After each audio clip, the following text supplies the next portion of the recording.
अगदी जलद व अचूक बातम्यांसाठी पाहत रहा महामीडिया 24 सदैव तत्पर. पन्हाळा तालुक्यातील कोलोली इथं एका महिलेचा धारधार शस्त्राने वार करून निर्घृण खून केल्याची धक्कादायक घटना उघडकीस आली होती.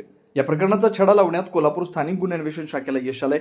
गावातीलच संशयित आरोपी अंकुश पाटीलला अटक करण्यात आली. अत्याचार करण्यास विरोध केल्याच्या रागातूनच हा खून केल्याची धक्कादायक कबुली आरोपीनं पोलिसांकडे दिली आहे. कोलोली येथील रहिवाशी असलेल्या छबुताई पाटील या 24 मे रोजी नेहमीप्रमाणे आपल्या शेतात काम करत होत्या.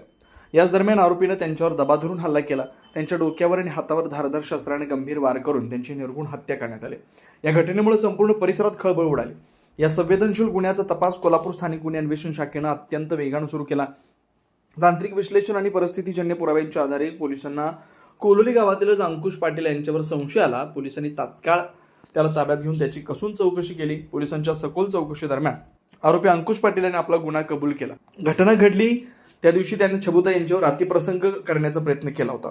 मात्र छबुताई यांनी त्याला जोरदार प्रतिकार करत विरोध केला. याच रागाच्या भरात अंकुशने त्यांच्यावर धारधार शस्त्राने वार करून त्यांची हत्या केल्याचं पोलिसांनी सांगितलं. एलसीबीनं या क्रूर गुन्ह्याचा छडा लावत आरोपी अंकुश पाटील याला अटक केली. गुन्हा पन्हाळा पोलीस ठाण्याच्या हद्दीत घडल्यामुळे पुढील कायदेशीर कारवाई आणि सखोल तपासासाठी आरोपीला पन्हाळा पोलिसांच्या ताब्यात देण्यात आला. तर मग चला सबस्क्राईब करायला विसरू नका महामीडिया 24 न्यूज चॅनलला. महामीडिया 24 सदैव तत्पर.